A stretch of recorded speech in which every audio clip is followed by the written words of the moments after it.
Good evening, everyone, and welcome to the Brian Crombie Radio Hour on Saga 960. So the pandemic has been a time when lots of people have been bored, have wasted some time, but some people have really used the pandemic and this time of isolation to their benefit. And I was intrigued by someone who posted on social media that they had taken the pandemic as an opportunity to lose 30 pounds, a lot of weight during the pandemic. And frankly, someone who I didn't even realize ever needed to lose a pound, let alone 30 pounds. And I want to introduce you to Charlene De Silva. She's a real estate broker with Remax Realty Enterprises. She's been a Mississauga resident for over 30 years. And she found herself in this predicament she describes of learning to prioritize herself and her health goals as the pandemic began. But I guess because a lot of us prioritize lots of other things. And she was turning to comfort food, which seemed like the historical obvious choice in the past, but she made the decision to start a healthcare oriented journey and a weight loss journey during the pandemic. So I think this might inspire all of us to lose a little weight. Charlene, how are you? Welcome to our show. I'm good. Thanks for having me. I really appreciate it. Well, it's our pleasure to have you. So tell us, why did you think the pandemic was the right time to start this new effort? I think that any time is the right time, but for me, it worked out that I was already starting my journey. I decided I was going to lose some weight, and I started literally 2 weeks before the pandemic hit. So when the pandemic hit, I was like, okay, well, everything's going crazy in the world. Is this really the time that I should be losing weight or trying to lose weight and adding that extra stress to an already stressful situation? And at first I was going to give up. But then as time went on, I started to realize like, this is actually the perfect time for me to focus on my health. I don't have the distractions of going out with clients for dinner and all the events and all the other things that really derail us when we're trying to lose weight. I was left at home with myself and a fridge that I ultimately had control over what goes in it. So I took that opportunity and kind of ran with it. And I'm glad I did. You said that mindset was important. Why is mindset so important? Mindset's important, I think, and I don't think I realized this going into it. I think I've started to realize this on, the other end of this journey, is that I've tried losing weight so many times in the past. And every time I tried to lose weight, I wanted that instant result, like most people do. But I wasn't mentally committed to it. I was mentally committed to losing weight quick. I wasn't mentally committed to like everything that losing weight means. And to me, losing weight is not just about, the physical appearance. It's about how you feel, about your confidence. For me, I had back issues. And so I found that carrying that extra weight really affected my back issues. So when I finally started to sit down and like analyze what it was that weight loss meant to me and get my head wrapped around that, and also realize that, losing weight isn't an overnight thing. It is a long-term commitment. It's a series of little changes that you make in your life in order to reach that bigger goal. When I got my mind on that and I started to focus more on that as opposed to just the weight loss itself, it really stuck and it really kept me focused. Fantastic. And you said that you had some setbacks. Tell me about that. Yeah, and I think everybody has setbacks, right? Like life is not, to think that you're going to be perfect on your weight loss journey or on anything that you set your mind to doing, it's kind of unrealistic. We're not perfect people, and we're going to have setbacks. And so, going to a cottage for a weekend, like I want to enjoy my time at the cottage. I don't want to focus on losing weight necessarily at that time. So those are like little setbacks that happen naturally. You go out to celebrate your anniversary dinner or whatever it is. But what I found worked for me was understanding that those setbacks are just that. They're a quick setback. And, instead of making the excuse that, okay, well, I messed up today, so I'm just going to start again on Monday, or I messed up today and I'll start again tomorrow. I use those setbacks as a moment in time that was a setback. So a meal that was a setback. And then I used the next meal and started right back. And doing that little change really helped me see more consistent results versus always pushing the weight loss off to another day, You also told me that you had to treat it like a lifestyle change, not a diet.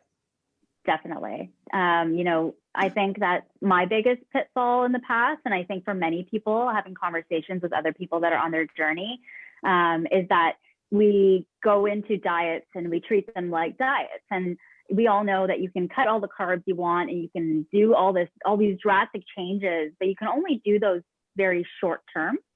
And so every time I've tried to lose weight quickly, I've found that in the past, I just, I'd lose the weight, but then I would just go right back up to the weight I started at originally, because I didn't make a lifestyle change. I just committed to a diet for a month or 2 months.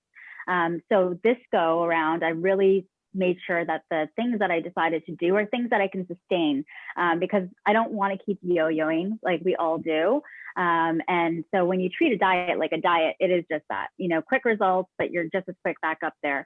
When you treat it as a lifestyle change, everything changes. I'm now in the routine of going for walks with my dog at least 30 minutes a day. If not, then I'm exercising 30 minutes a day. Like, these are things that I've now continued to do past my goal weight, because they've become part of my lifestyle, and it just makes me feel healthier in general. So what are some of the lifestyle changes you've made? So number one is you walk or you exercise. What else? Yeah, exercising 30 minutes a day. I think just, my choices in food and stuff like that. So, I've chosen, and I've realized that carbs, for example, don't really work well with my body. I found that it was causing a lot of bloat, a lot of swelling, a lot of icky feelings. Now that I've reduced my carb intake, I'm not really feeling that anymore. And when I do have a cheat meal, if it's pasta or something carb heavy, then I will feel that right away. So it kind of pushes me away from wanting to do that as often. But just, there's so many, like now So no more takeout pizza. I will still eat pizza because I love pizza. And we have so many good pizza spots in Mississauga, especially in the Port Credit area where I'm from. So I can't say no to pizza, but I just limit it. So instead of having pizza every week, I'll make it a cheat meal once a month, and I still enjoy it. And I want to be able to still enjoy those things, because going back to the mindset, I feel like, when you create this lifestyle, if you constantly deprive yourself of the things that you enjoy, then you're never going to stick to it. So I think understanding and giving yourself a little bit of a grace period to be like, I really, really want pasta, or I really, really want pizza today, and that's okay. I'm going to have it, but tomorrow I'm going to start, or my next meal, I'm going to be back to normal. When you wrote me, you said something about that you need to have a concept of acceptance. What do you mean by a concept of acceptance? Yeah, so I think this was my biggest aha moment, and I kind of touched on it a little bit already, but for the most part, I find that, like I said earlier, when you're sticking to a diet, we tend to be very, very strict with that diet. And then we beat ourselves up if we, make a mistake along the way and stuff like that. And I've come to realize over the past 10 months that it took me to lose those 30 pounds, that, you have to accept the fact that you're not always going to be perfect. And you're going to have to accept the fact that the scale is not constantly going to go down. You're going to stall, you might go up. There's always those little hiccups along the way, but accepting that and understanding that and giving yourself the grace to push through that, it was really helpful for me, at least. And just overall accepting who you are in the moment at all times, because, even though we always try to get to that next phase, or, I want to lose 30 pounds and I'm not going to be happy till I get there. Just accepting that, you're still an amazing person all that way through, and celebrate all the little things that get you to that 30 pounds, I think is important. How did you learn this concept of acceptance? Was this something you just came up with, or did you read it, or did you have a coach or a mentor? What? Yeah, no coaches or mentors. I kind of did this journey besides my close friends, especially being in a pandemic and not really meeting a lot of people face to face. Like, my whole journey with this was very private. Even, the posts I did make on Facebook, I was very hesitant to post it because I was doing this for myself and not for, like I said on that post, not for the accolades or any of that kind of stuff. So I didn't have a coach or anything like that. I think the acceptance idea is just, I read a lot of business books, and there's a lot of that idea of acceptance in everything you do, not just weight loss. And so when I started to realize, I don't put this much pressure on myself when I'm trying to achieve my goals in other areas of my life. Why am I putting this much pressure on myself when I'm trying to achieve this goal? And so when I learned to accept the failures and the hiccups and all those things along the way, the same way I do when I'm, trying to be a businesswoman, or I'm trying to do whatever it is, applying those same principles to weight loss kind of helped me. We're chatting tonight with Charlene De Silva, who has lost 30 pounds during the pandemic. And that was one of the things she wanted to do during the pandemic. We're going to take a break and come back with some concluding comments in just a minute with Charlene. Stay with us. Welcome back to the Brian Crombie Radio Hour, Saga 960. We're chatting tonight with Charlene De Silva. She's someone that I followed in real estate in Mississauga for a while, and I was surprised when she posted on social media that she lost 30 pounds during the pandemic, and that she took the pandemic as a time to really focus on her health.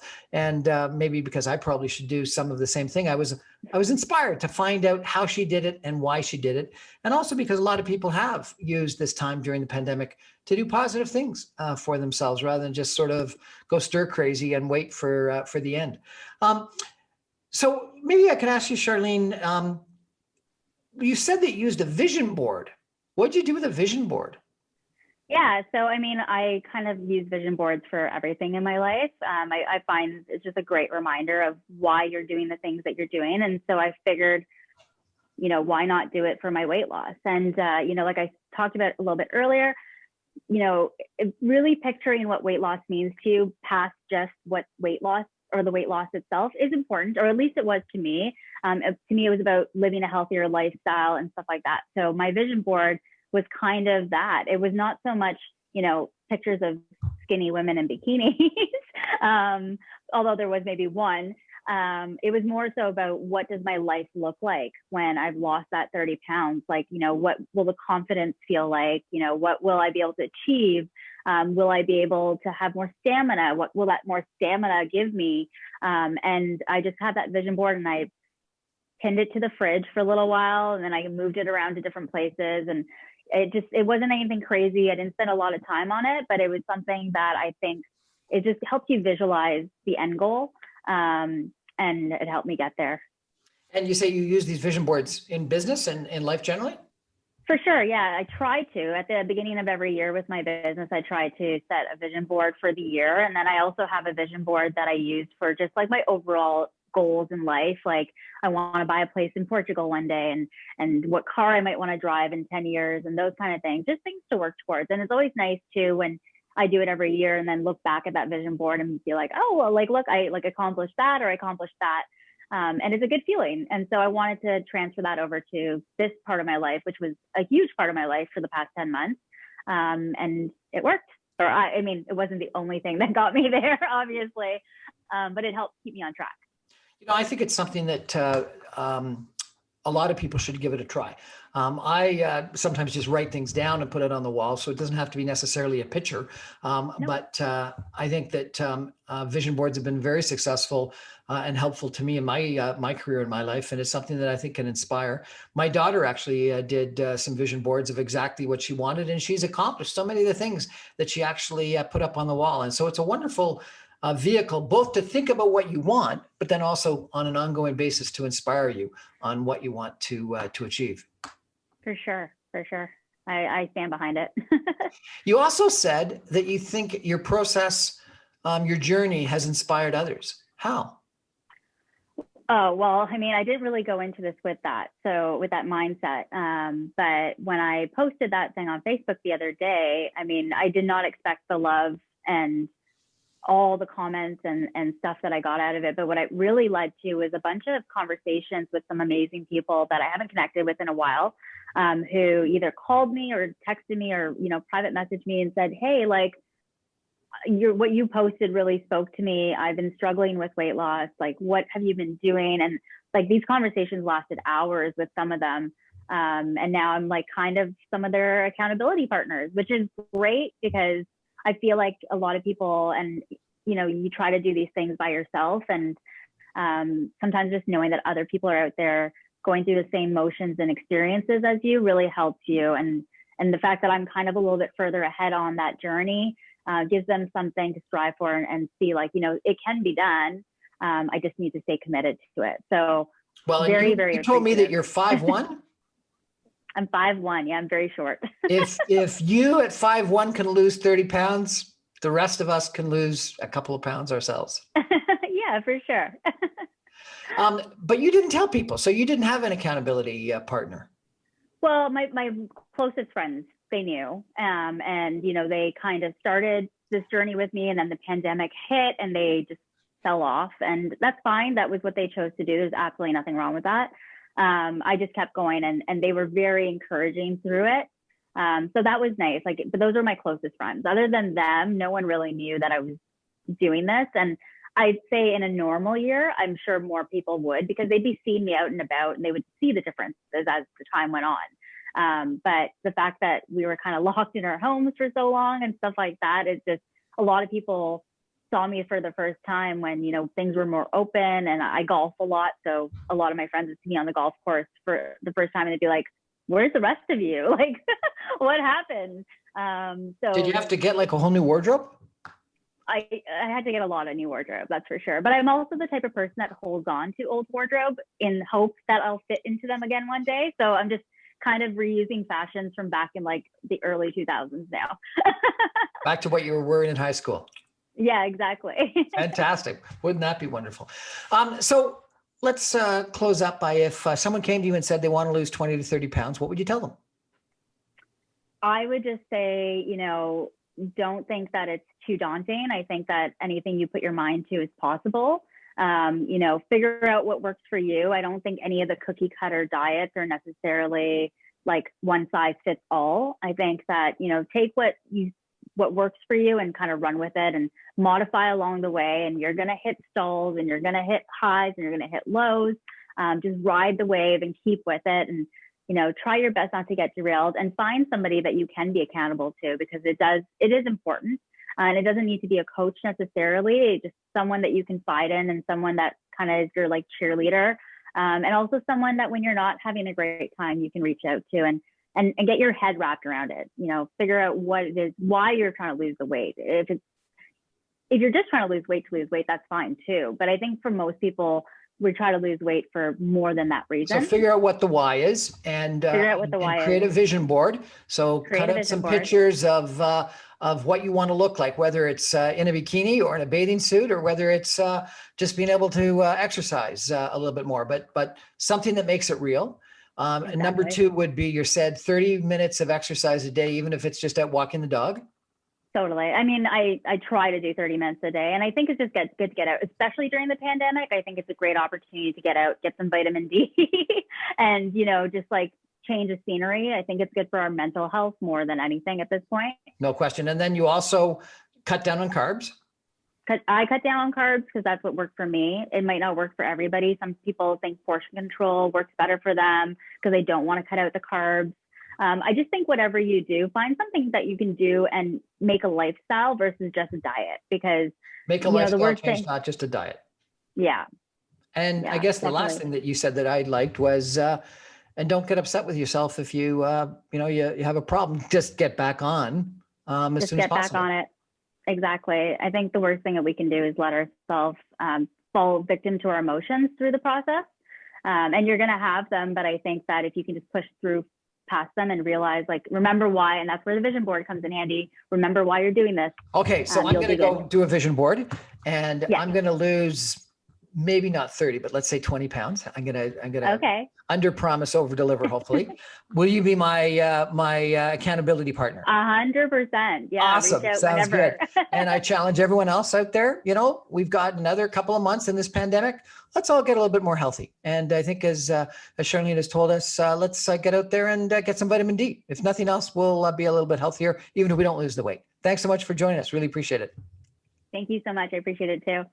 Well, that's our show for tonight. Thanks for joining us. That's the Brian Crombie Hour on Saga 960. I come to you every Monday through Friday at 6 o'clock on 960 AM, or you can stream me online at www.saga960am.ca, or on my podcast and videocast after the fact at briancrombie.com. Thanks so much. Good night, everybody. Good night, Charlene. Good night.